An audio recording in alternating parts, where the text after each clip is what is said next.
Hi எல்லோரும் எப்படி இருக்கீங்க? நம்ம சேனலில் இன்றைக்கி இந்த வீடியோவில் என்ன பார்க்க போகிறோம் அப்படின்னா, எங்கள் ஊருக்கு, அதாவது நான் நேட்டிவ் வந்திருக்கேன் தீபாவளிக்காக. எங்கள் ஊருக்கு பக்கத்தில் உள்ள ஒரு கிராமத்தில் எங்களோட ரிலேட்டிவ் ஒருத்தங்க இருக்காங்க.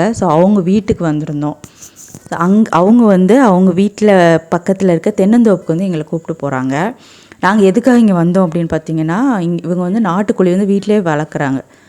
நல்லாயிருக்கும். நாட்டுக்கோழி வீட்டிலே வளர்க்குற கோழி ரொம்ப டேஸ்ட்டாக இருக்கும். அவங்கள்ட்ட வாங்குறதுக்காக வந்தோம்.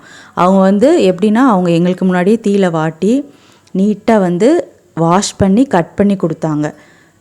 அதையும் கேப்சர் பண்ணியிருக்கோம். பட் அதை நான் ஃப்யூச்சரில் அந்த வீடியோ அப்லோட் பண்ணுறேன். அதை வாங்கிட்டு போகிற வழியில் தான் தோப்பு இருக்குது, வாங்க அதையும் பார்க்கலாம் அப்படி சொல்லி கூட்டிகிட்டு போனாங்க. நம்ம சென்னையில் இளநீ வாங்கி சாப்பிட்ருப்போம். இருந்தாலும் தோப்பில் போயிட்டு டேரெக்டாக அதை பறித்து கண்டிப்பாக சாப்பிட்ருக்க மாட்டோம். நான் சின்ன பிள்ளையில் சாப்பிட்ருக்கேன். பட் என்னோடய குழந்தைங்க அதெல்லாம் தெரியாது. தென்னந்தோப்புலேருந்து எப்படி எடுப்பாங்க அப்படிங்கிறது தெரியாது.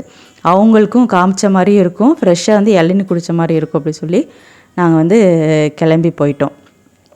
இப்போ பார்த்திங்கன்னா இதே பாதையில் போனோன்னா இப்போ உள்ளே என்ட்ரு தென்னந்தோப்புக்குள்ளே. உள்ளே போனதுக்கப்புறம் தான் தெரியுது அங்கே புளிய மரமும் இருந்தது. புளிய மரம் நான் சின்ன வயசில் இருக்கிறப்போ புளிய மரத்தில் நாங்கள் டேரெக்ட், அதே எங்களுக்கு ஒரு கேமே, அந்த புளியை எடுத்து சாப்பிட்றது தான். புளினா என்னென்னு என் குழந்தைங்களுக்கு தெரியும். பட் புளிய மரம் எப்படி இருக்கும், புளி இந்த மாதிரி தான் இருக்குமா அப்படிங்கிறது தெரியாது. அதை காமிக்கணும் அப்படி சொல்லிட்டு அதிலேருந்து எடுத்து பறித்து கொடுத்தோம். அது காயாக இருந்தது அப்படின்னா அந்த இது சீடு இருக்கும், சாரி சீடு கிடையாது, தோல் இருக்கும், உள்ளே க்ரீன் கலரில் இருக்கும். அப்படின்னா அது இன்னும் பழுக்கல்னு அர்த்தம். நல்லா பழுத்துருச்சு அப்படின்னா புளி வெளியில் அந்த கூடு தனியாக லைட்டாக உடச்சாலே உள்ளே இருக்கிற அந்த புளியை தனியாக எடுத்துடலாம். புளி நல்ல ஜூஸியாக இருக்கும், புளிப்பாக இருக்கும், கொஞ்சம் ஸ்வீட் இருக்கும். அதை காய வச்சு தான் நம்ம சமையலுக்கு யூஸ் பண்ணுறோம். இப்போ பார்த்தீங்கனாலே தெரியும், நான் காமிக்கிறேன். இந்த மாதிரி தான் தொங்கும். இதில் பழுத்தது பார்த்து தான் நம்ம எடுக்கணும். நிறைய இது காயாக தான் இருக்கும். கொஞ்சம் தான் பழுத்திருந்தது, 1-2 தான் கிடச்சிது. இந்த பையன் அவங்களோட வீட்டு பையன். அவனுக்கும் புதுசாக 2 பேர் வந்திருக்காங்க. நல்லா ஜாலியாக விளையாண்டுட்டு இருந்தான் அவங்க கூட.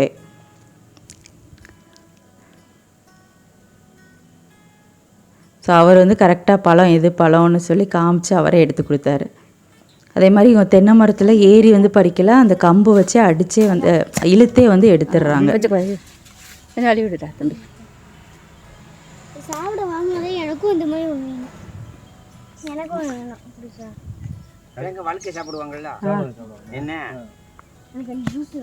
புளி என் பையன் வேணான்னு சொல்லிட்டான்.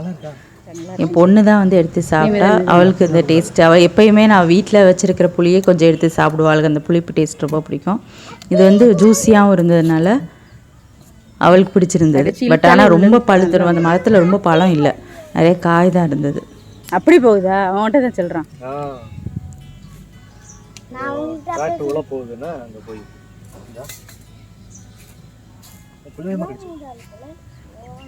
ரியாக்ஷனே நல்லா இருந்தது, அவளுக்கு ரொம்ப பிடிச்சிருந்தது. அதை என்ஜாய் பண்ணி சாப்பிட்டா. அடுத்து அதுக்குள்ளேயும் அவர் ஒரு 4-5 காயை எடுத்து கட் பண்ணி கொடுக்க ஆரம்பிச்சிட்டாரு. ஃப்ரெஷ்ஷாக அப்படியே பறித்து அந்த இளநினால என் குழந்தைங்களுக்கு ரொம்ப பிடிக்கும். இது பறித்து அப்படியே குடிக்கிறது ரொம்ப என்ஜாய் பண்ணாங்க. தண்ணியுமே நிறையா இருந்தது. அதோட உள்ள அந்த வழுக்குன்னு சொல்லுவாங்க, அதுவுமே இருந்தது. எப்படி இருக்கு? எப்பயுமே நாங்கள் ஊர்லேருந்து வர்றப்போ நான் அத்தை வீட்டில் கொஞ்ச நாள், அப்புறம் அம்மா வீட்டில் கொஞ்ச நாள் இருப்போம். ரெஸ்ட்டு போய் நல்லா ரெஸ்ட் எடுக்கணும், நல்லா சாப்பிடணும், அந்த மாதிரி எண்ணம் தான் இருக்கும். பட் இந்த டைம் தான் சரி சுற்றி இருக்கிற இடத்தையும் நம்ம பார்க்கணும். அங்கே பார்க்காத விஷயங்கள், அதே மாதிரி அங்கே கிடைக்காததெல்லாம் இங்கே பார்க்கணும் அப்படின்னு சொல்லி தான் இந்த வாட்டி இந்த மாதிரி டிஃப்ரெண்ட்டான ஒரு பிளேஸுக்கு போனோம். நான் சின்ன பிள்ளையில் போயிருக்கேன், தோப்புக்கு போயிருக்கிறோம். அதே மாதிரி நுங்கு பதினி அதெல்லாம் குடிக்கிறது, காட்டுக்கு போய் குடிக்கிறது, அந்த எனக்கெல்லாம் அது நல்ல எக்ஸ்பீரியன்ஸ் இருக்குது. பட் இப்போ உள்ள குழந்தைங்களுக்கு கண்டிப்பாக இதெல்லாம் என்னன்னே தெரியாது. அங்கே கிணறு வேறு இருந்தது, பட் பயங்கரமான ஆழம், எட்டி பார்க்கறது கூட முடியலை. பார்த்தீங்கன்னா தெரியும், கொஞ்சம் தான். இது ஊற்று கிணறுன்னு சொல்கிறாங்க. தண்ணி ஊறி ஊறி அப்படியே வரும். அடுத்து அவர் கருவேப்பிலை தோட்டமே பின்னாடி வச்சுருந்தார். அந்த தென்னை மரத்தோப்புக்கு பின்னாடியே கருவேப்பிலை தோட்டமும் இருந்துச்சு. ஸோ அங்கேயும் கூட்டிகிட்டு போய் காமிச்சாங்க. இப்போ இந்த ஸ்டார்டிங் இந்த இடத்துலேருந்து ஃபுல்லாக வந்து கருவேப்பிலை செடி தான். ஸோ உள்ளே என்ட்ரானோடனே ஒரு நல்ல ஸ்மெல்லு வந்தது.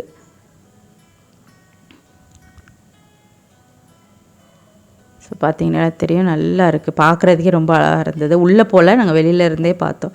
ஸோ ஆல்ரெடி ரொம்ப டைம் ஆயிடுச்சு. ஸோ இதை எடுத்துகிட்டு போய் தான் வீட்டில் குக் பண்ணி சாப்பிடணும். இப்போவே வந்து 1 ஆயிடுச்சு. ஸோ அதனால் அப்படியே வந்து பார்த்துட்டு கிளம்பிடலான்னு கிளம்பிட்டோம். நல்ல ஒரு எக்ஸ்பீரியன்ஸ் கிடச்சது. தென்னந்தோப்பு, புளி சாப்பிட்டது, ஸோ அடுத்து வந்து கருவேப்பிலை தோப்பு எல்லாம் பார்த்தது. ஸோ அதோடு கிளம்பிட்டோம். இந்த வீடியோ வந்து கண்டிப்பாக உங்களுக்கு பிடிச்சிருக்கும்னு நம்புகிறேன்.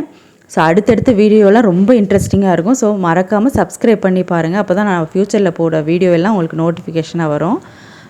கண்டிப்பாக அடுத்த ஒரு நல்ல வீடியோவில் சந்திக்கலாம். தேங்க்யூ, பாய்.